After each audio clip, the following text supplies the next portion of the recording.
안녕하십니까. 네, 제가 10박 12일간 그리스와 튀르키예 성지 답사를 다녀왔습니다.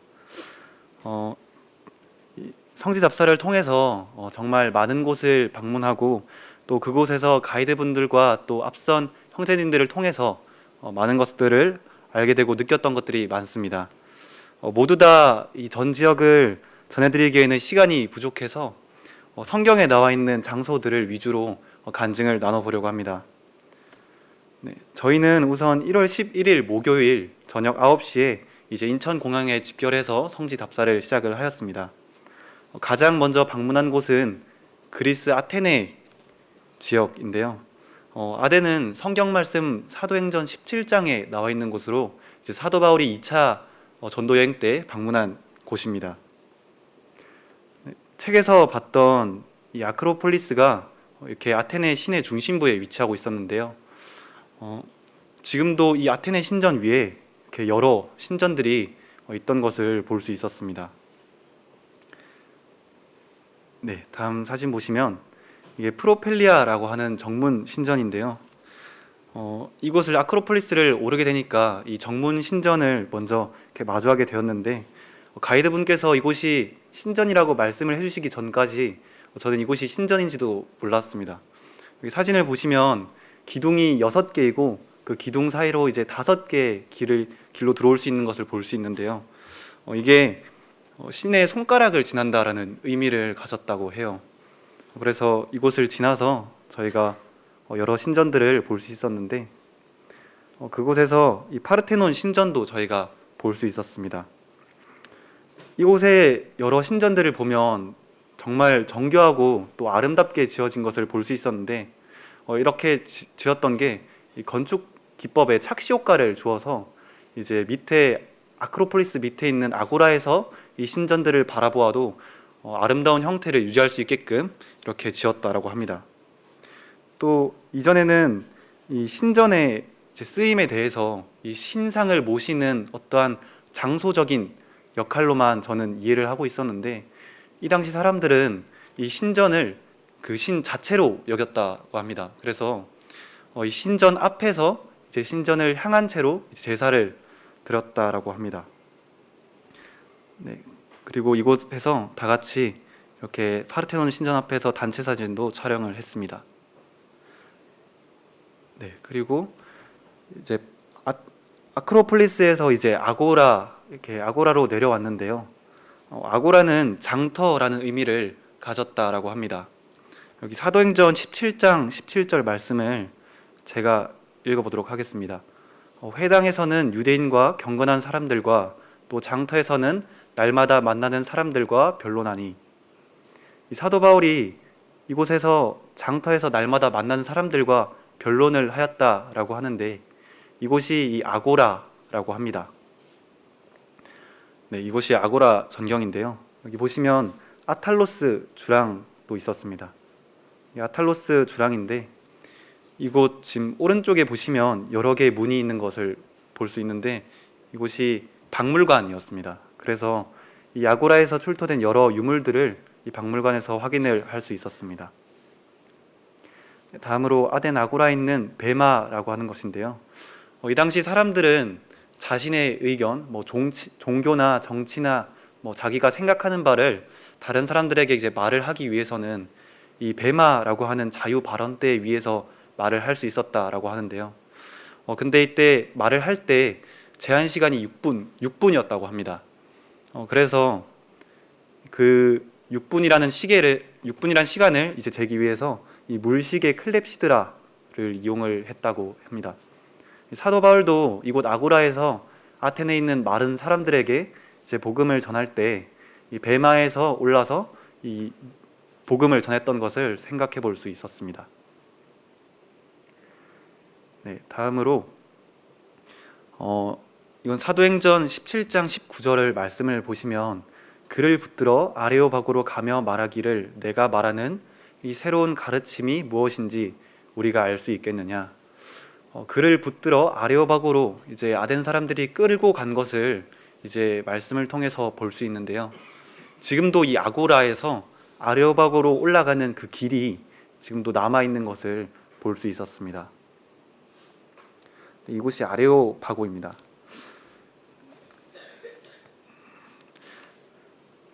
네, 사도 바울이 이 아레오파고에서 아테네 사람들에게 하나님께 회개할 것을 촉구하였는데요.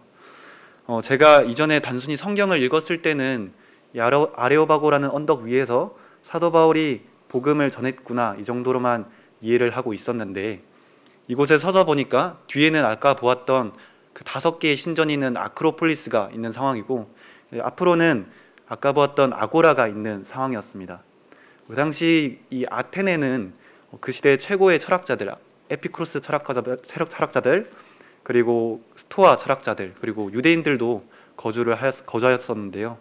이런 상황 속에서 사도 바울이 이 아레오바고라는 언덕 그 사이 위에 올라 하나님께 이제 회개할 것을 촉구했던 것을 볼 수 있었습니다. 네, 아레오바고 언덕에 이제 이런 말씀이 적혀 있었는데, 제가 사도 바울이 이 아레오바고 언덕 위에 올라서 전했던 말씀을 제가 한번 읽어보도록 하겠습니다. 내가 두루 다니며 너희가 위하는 것들을 보다가 알지 못하는 신에게라고 새긴 단도 보았으니, 그런즉 너희가 알지 못하고 위하는 그것을 내가 너희에게 알게 하리라. 우주와 그 가운데 있는 만물을 지으신 하나님께서는 천지의 주제시니 손으로 지은 전에 계시지 아니하시고, 이는 만민에게 생명과 호흡과 만물을 친히 주시는 이심이라. 알지 못하던 시대에는 하나님이 간과하셨거니와 이제는 어디든지 사람에게 다 명하사 회개하라 하셨으니, 이는 정하신 사람으로 하여금 천하를 공의로 심판한 날을 작정하시고, 이에 그를 죽은 자 가운데서 다시 살리신 것으로 모든 사람에게 믿을 만한 증거를 주셨음이니라 하니라. 사도 바울이 전했던 것이 상상이 되시나요? 네. 다음으로는 고린도에 방문을 했었습니다. 고린도는 저희가 알고 있을 때 음란하고 또 부유했던 도시로 알고 있잖아요.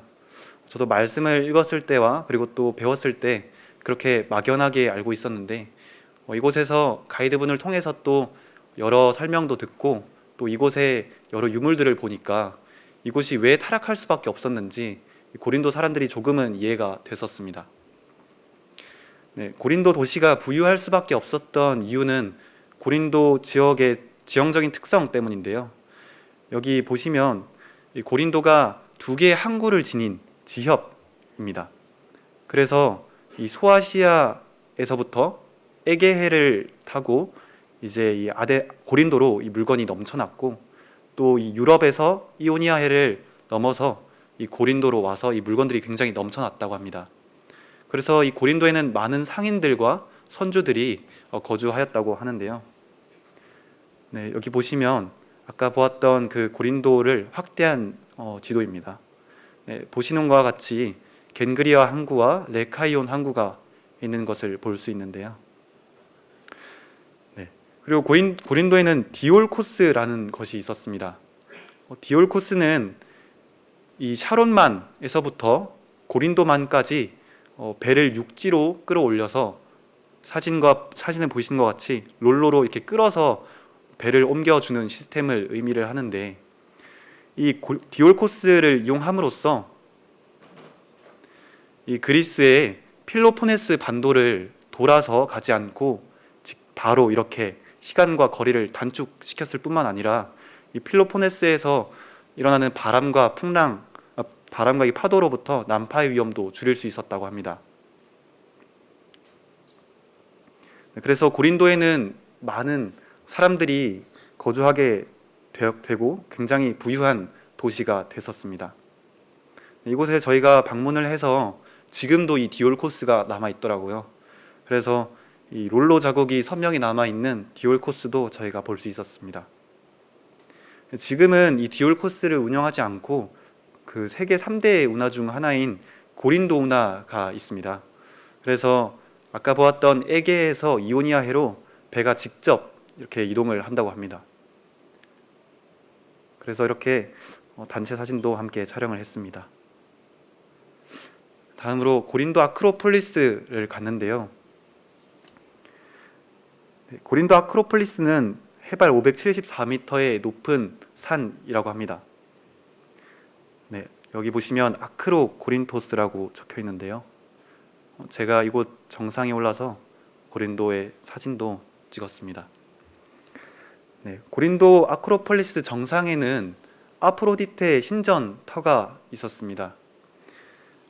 이 아프로디테 신전이 있었기 때문에 이 고린도가 저는 타락했다고, 되게 문란하게 됐다고 생각이 들었는데요.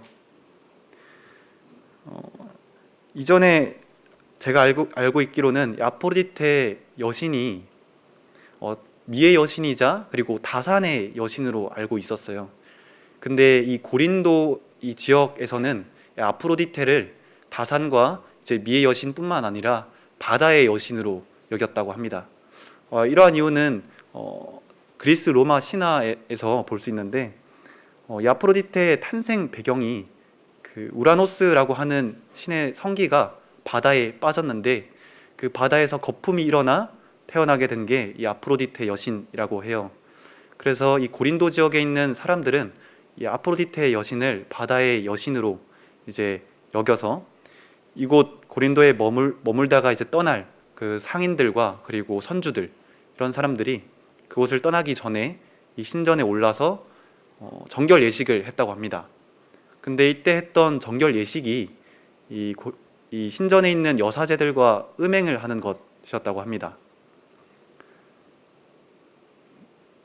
네, 이거는 그 아프로디테 신전 여사제들의 조각상들인데요.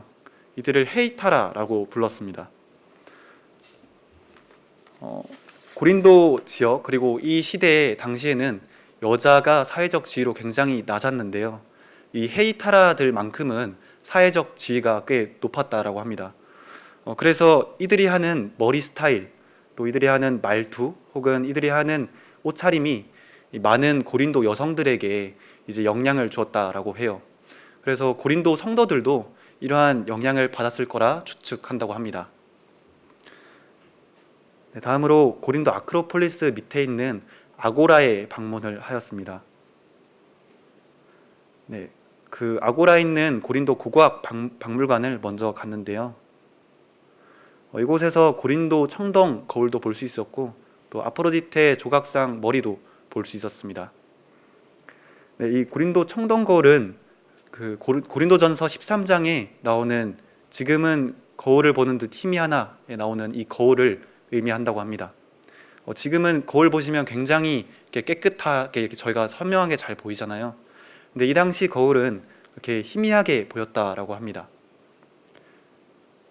네, 그리고 테라코타도 저희가 볼 수 있었는데, 이 테라코타는 이제 아팠던 부위가 다 나아서 치유가 되게 되면 그것을 모형으로 만들어서 치유의 신으로 알려져 있는 아스클레피오 신에게 모형을 바쳤다라고 하는데요.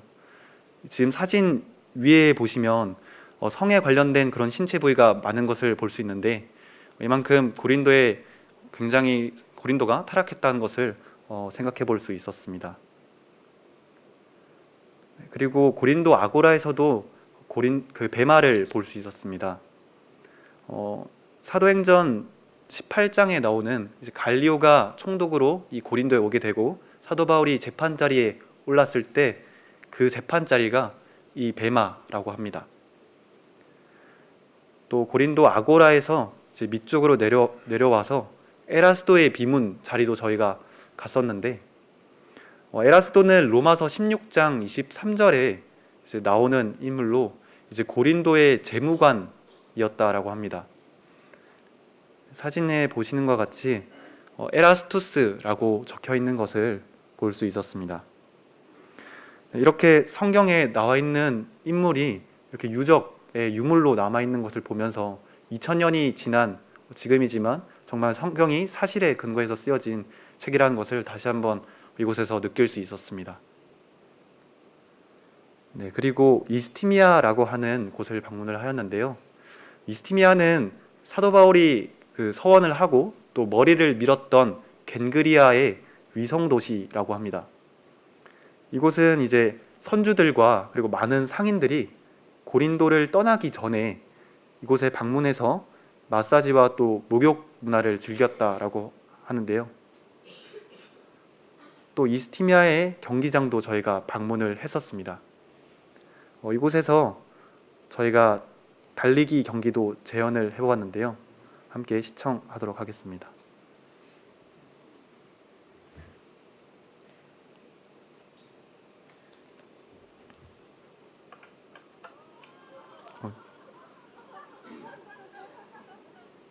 네, 이렇게 달리기 경기도 한번 재현을 해보았습니다.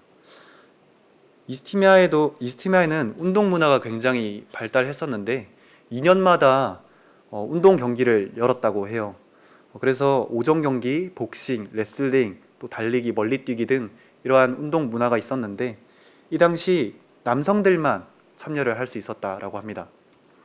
이곳에서 사진을 보시면 남자들이 다 옷을 벗은 채로 운동 경기에 임하는 것을 볼 수 있는데 이 당시 사람들은 이 인간의 몸을 가장 아름답게 여겼다라고 합니다. 그래서 이들이 운동 경기 하기 전에 이제 옷을 다 벗은 채로 이제 올리브유를 바르고 운동 경기에 임했다라고 합니다. 네, 그리고 이곳에서 또 새로운 사실을 알 수 있었는데 면류관, 성경에 정말 많은 면류관이 나오잖아요. 근데 이 면류관이 저는 이전에는 이 월계수 잎으로 만들어진 면류관만 상상을 했었거든요. 근데 이곳 이스티미아에 있는 면류관은 샐러리 잎으로 만들어진 면류관이라고 합니다. 보통 이 월계수 잎으로 만들어진 면류관 같은 경우에는 잎이 먼저 마르고 그 이후에 썩기 시작하는데 이스티미아에 있는 샐러리 면류관은 시간이 지나면 바로 썩기 시작한다고 합니다.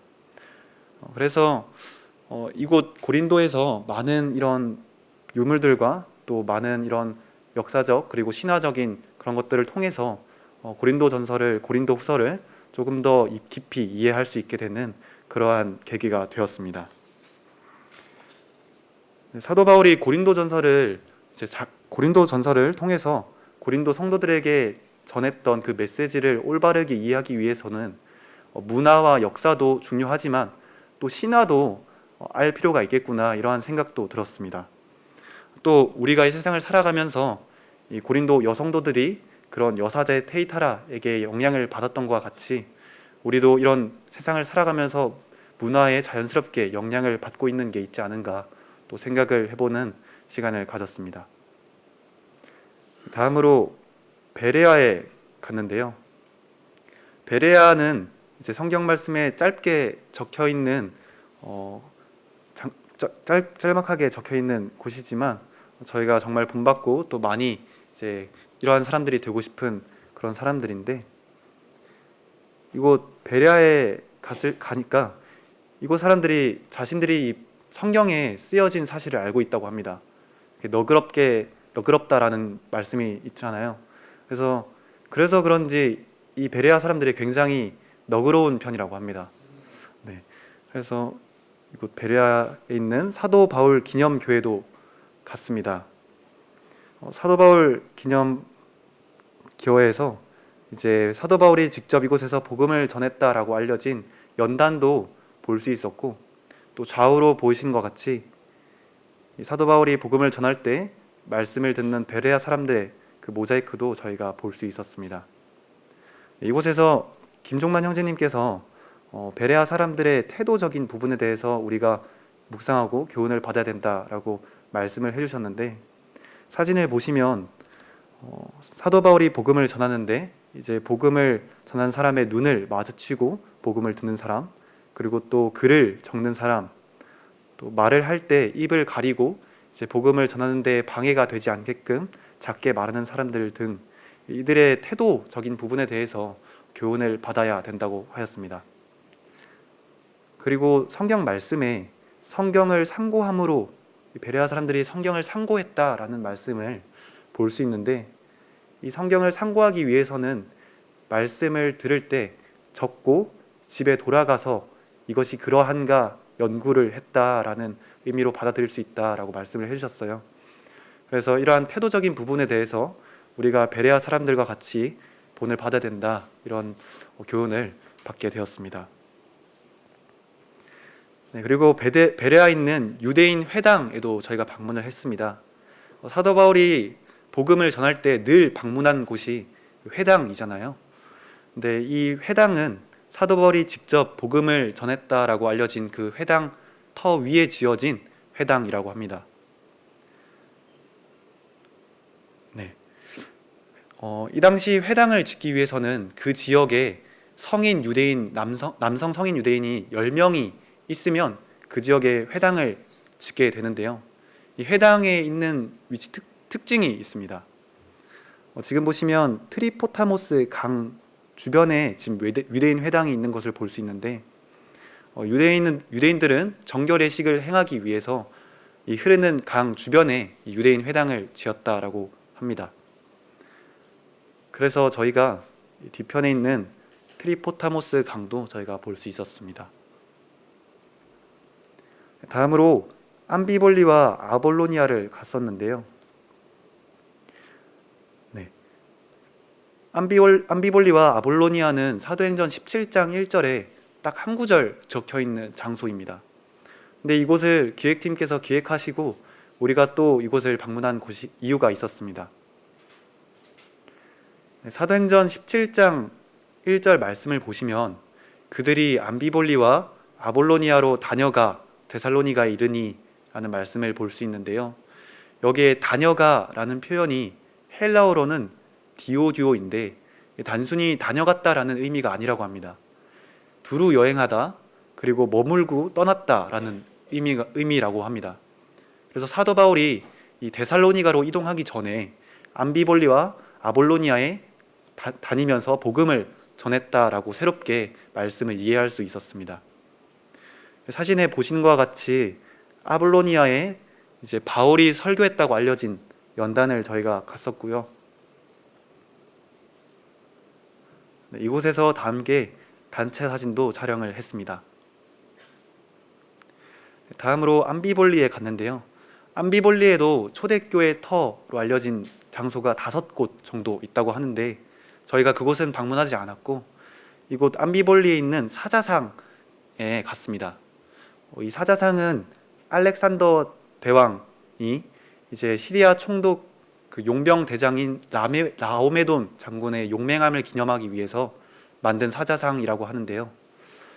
사도 바울이 복음을 전할 때 이 마게도니아 지방과 아가야 지방을 다녔을 때 로마길인 에그나티아 대로를 이용을 했다고 합니다.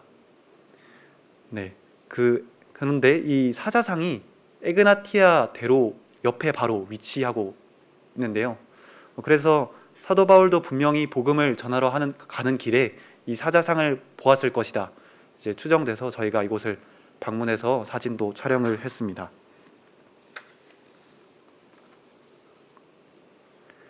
네, 다음 빌립보도 방문을 했었는데요. 네, 빌립보는 당시 군사 도시였다고 합니다. 이러한 이유가 로마 황제였던 옥타비아누스가 안토니우스의 부하들을 이제 로마에서 죽이지 않고 이 그리스에 있는 빌립보로 강제 이주를 시켰다라고 합니다. 그래서 이곳에서는 많은 퇴역한 군인들이 거주하게 되었다라고 하는데요. 그래서 사도 바울은 이 빌립보서를 쓸 때 이러한 배경을 알고 이제 군사 용어를 사용을 했다고 합니다. 그리고 또 빌립보에서 저희가 점심 식사를 하고 빌립보에 있는 아고라를 방문을 했었는데 이 사진은 빌립보 아고라에 있는 원형 연극장입니다. 여기는 알렉산더 대왕의 아버지인 빌립 2세 때 이제 지어진 이제 원형 극장이라고 하는데요. 이곳에서 사자랑 사람이 이렇게 싸우는 경기도 했었다라고 합니다. 네, 그리고 사도 바울과 실라가 이 빌립보에서 이제 감옥에서 갇히게 되잖아요. 그 빌립보 사도 바울 감옥도 저희가 방문을 했었습니다. 사도 바울과 실라가 밤늦게까지 이제 기도와 찬양을 드렸던 것과 같이 저희도 이곳에서 기도랑 찬양을 함께 드렸습니다. 네, 그리고 네아폴리로 갔는데요. 네아폴리는 당시 빌립보의 외항이었다라고 합니다. 네, 네아폴리에는 사도 바울 도착 기념 교회가 있는데요. 저희가 이곳은 당시 보수 공사 중이어서 내부로 들어가 보지는 못했고 이제 바깥에 이 모자이크만 구경을 할 수 있었습니다. 네, 이 모자이크는 사도행전 16장 9절 말씀에 이제 사도 바울이 드로아에서 이제 꿈속에서 마게도냐인이 나타나 건너와서 우리를 도우라라고 하는 말씀이 있잖아요. 그 장면을 이 모자이크로 만든 것을 저희가 볼 수 있었습니다. 네, 다음으로 튀르키예에 있는 드로아 고대 항구에 방문을 했습니다. 네, 이곳은 교회 팀들로 온다 하더라도 이곳을 잘 방문하지 않는다고 하더라고요. 그러한 이유가 지금 남아있는 그런 유적이 별로 없습니다. 지금 보시는 것과 같이 이렇게 기둥 몇 개만 남아있는 것을 볼 수 있는데요. 관광으로 튀르키예로 오거나 혹은 또 그리스를 방문하게 되면 이곳을 오지도 않았을 테지만 저희는 이곳에서 사도 바울이 유럽으로 복음을 전해지게 되는 그런 중요한 장소였기 때문에 이곳을 방문해서 또 묵상하는 시간을 가졌습니다.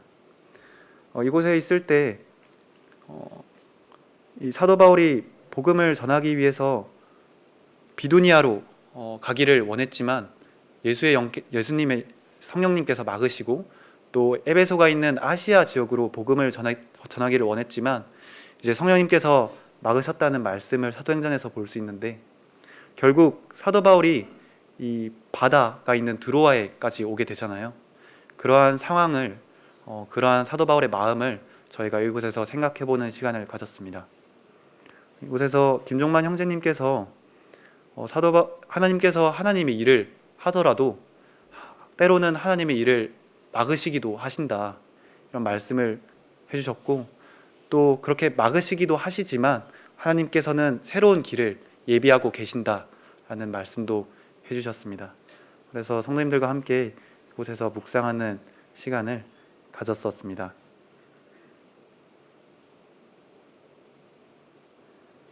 다음으로 요한계시록에 나와 있는 7교회 중 한 곳인 버가모 지역에 갔습니다.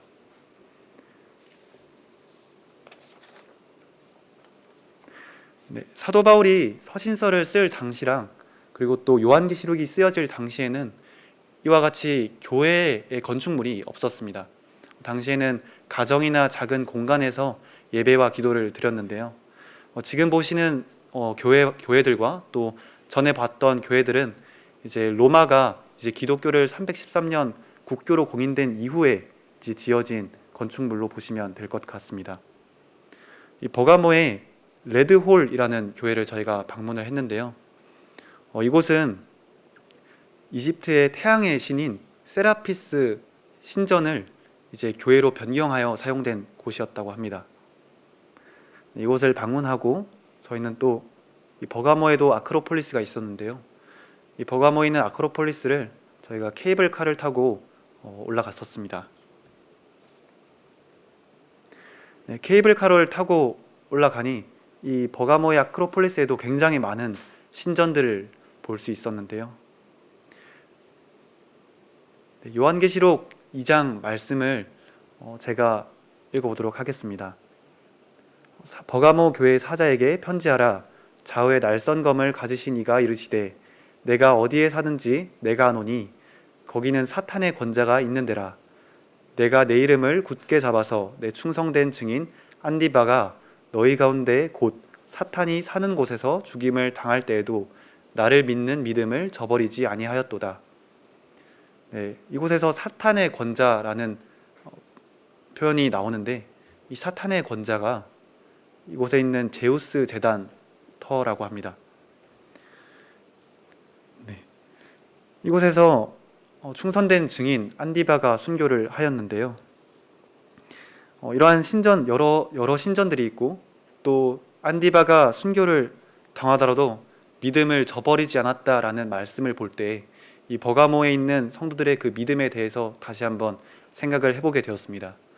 저희가 이곳에 살면서 당하는 그런 고난과 시련들이 이들에 비하면 정말 아무것도 아니었겠구나라고 생각을 하게 되었는데, 이 당시 사람들은 자신이 예수님을 믿는다라는 이러한 고백이 어쩌면 목숨을 내놓는 그런 고백과 같다고 이렇게 생각이 들었었습니다. 다음으로 지금은 이 제우스 재단에 있는 터만 남아 있는데요. 이 재단은 독일 베를린 버가모 박물관에 전시가 되어 있다고 합니다. 다음으로 서머나에 갔었습니다. 서머나는 이즈미르라고 하는 도시인데요. 현재 인구가 약 350만 명 거주하는 거대한 도시라고 합니다. 이곳에서는 사도 요한의 제자인 폴리갑이 순교를 당하게 되었었는데요. 먼저 저희는 서머나에 있는 카디카펠라에 올랐습니다. 카디카펠라는 로마 시대 때 이제 지어진 곳인데, 이곳에서 많은 정치, 종교, 문화의 중심지였다고 합니다. 네. 이거는 카디카펠라 지도인데요. 이 스타디움이라고 하는 경기장에서 사도 요한의 제자인 폴리갑이 순교를 당했다라고 합니다.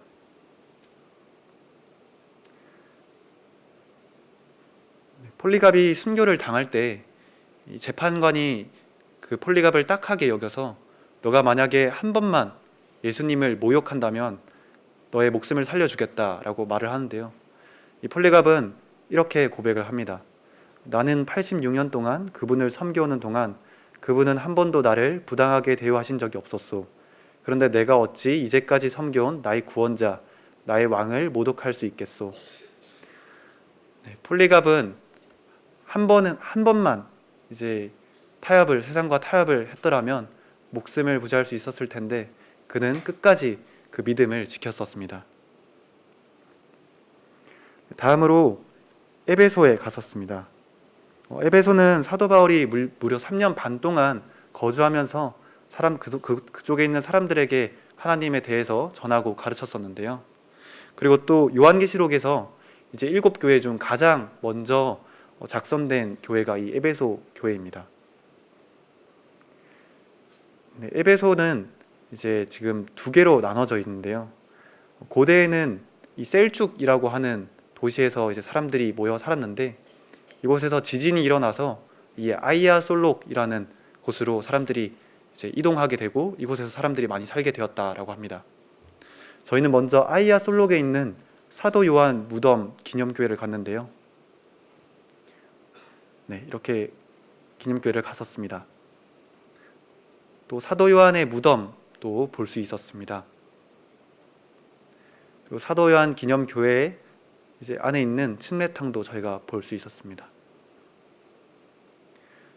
네, 그리고 에베소 고대 도시인 셀축으로 이동을 했었는데요. 저희가 지금까지 봤던 많은 아고라 중에 에베소의 아고라가 가장 크게 느껴졌었습니다. 여기 보이시는 것과 같이 굉장히 많은 신전들을 볼 수 있는데요. 도미티안 신전도 볼 수 있었고, 하드리안 신전, 니케 여신상, 또 아스클레피오신 부조, 또 헤라클레스 부조, 이런 다양한 신전들을 볼 수 있었습니다. 또 에베소의 아고라에 있는 셀수스 도서관도 보았는데요. 이 도서관은 AD 135년에 지어진 도서관이라고 합니다. 그래서 사도 바울이 이 에베소에 거주했을 당시에는 이 셀수스 도서관은 없었다라고 하는데요. 이 오른쪽에 보시면 문이 있는데, 이곳이 에베소의 아고라로 향하는 문이라고 합니다. 사도 바울이 있었을 당시에는 이 아고라가 있어서 사도 바울도 천막을 만드는 일을 하기 위해서 이 문을 지났을 것이라고 추정된다고 합니다. 다음 에베소 연극장을 갔는데요. 사도행전 19장에 이제 가이오와 아리스타고가 붙잡혀서 연극장에 끌려가게 되고, 그 크다 아데미어를 2시간 동안 이제 듣게 되는데, 그 에베소 연극장도 저희가 방문을 했었습니다. 네, 이곳에서 저희가 찬양을 불렀는데요. 함께 시청해 보도록 하겠습니다.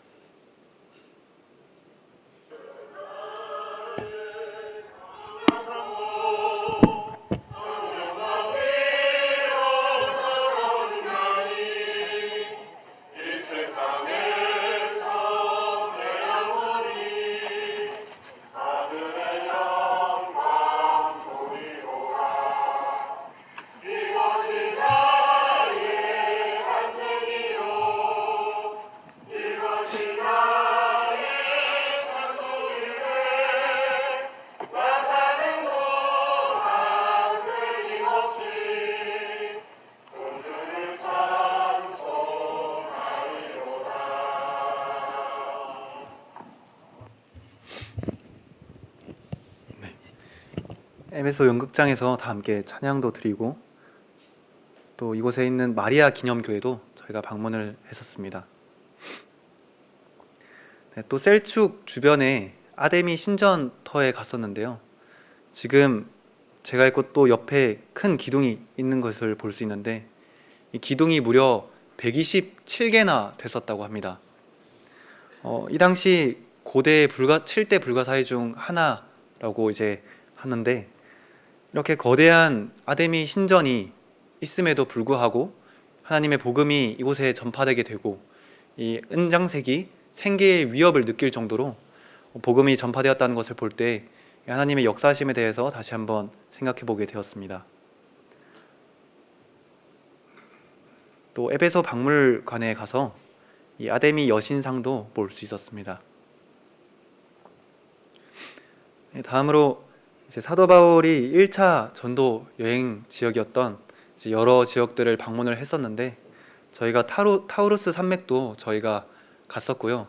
또 이 타우루스 산맥을 넘어서 비시디아 안디옥도 갔었습니다. 이 비시디아 안디옥에서 이제 유대인 회당도 저희가 방문을 했었고 이고니온 사도 바울 기념 교회도 갔었습니다. 그리고 버가에 있는 원형 연극장도 저희가 구경을 했었고 또 사도 바울이 1차 전도 여행을 마치고 이 수리아 안디옥으로 떠나기 전에 아탈리아 항구를 통해서 돌아가잖아요. 그 안탈리아 항구도 저희가 방문을 했었습니다. 이 여러 지역들은 시간 관계상 제가 자세히 전해드리지 못할 것 같아서 사진만 보여드렸습니다. 네, 정말 이쁘죠? 이곳이 히에라볼리에 있는 이제 파무켈레라고 하는 온천인데요. 제가 이번 그리스 티르키예 성지 답사를 통해서 사도 바울의 발자취를 따라서 여러 지역을 방문하고 또 이곳에 돌아와 사도 바울 서신서와 또 요한계시록을 다시 한번 읽어보았습니다. 서신서와 요한계시록의 7편지들을 제가 볼 때 그곳에 각 교회마다 많은 문제들과 또 많은 어려움들이 있었던 것을 볼 수 있었는데요. 그러나 하나님께서는 사도 바울을 통해서 그들을 사랑하였다는 것을 제가 느끼게 되었습니다. 고린도전서 4장 14절 말씀인데 다 함께 읽어보도록 하겠습니다. 시작.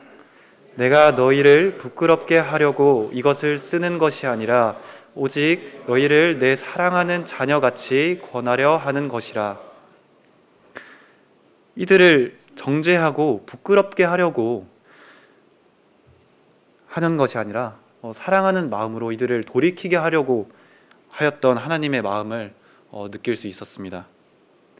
제가 이전에는 요한계시록에 있는 2장 말씀들을 통해서 7교회들을 바라볼 때 책망받았던 교회, 또 칭찬받았던 교회, 또 책망과 칭찬을 받았던 교회, 그 교회가 잘한 점과 못한 점을 중점적으로 보았더라면 이번에는 하나님께서 그럼에도 그들을 사랑하셔서 책망하셨고 그럼에도 하나님께서 사랑하셔서 칭찬을 하셨고 그럼에도 하나님께서 사랑하셔서 회개하기를 원했던 아버지 하나님의 마음을 제가 이번에 묵상을 하게 되었습니다. 지금까지 저를 여기까지 인도해 주신 하나님께 감사를 드립니다. 이상 간증 마치도록 하겠습니다. 감사합니다.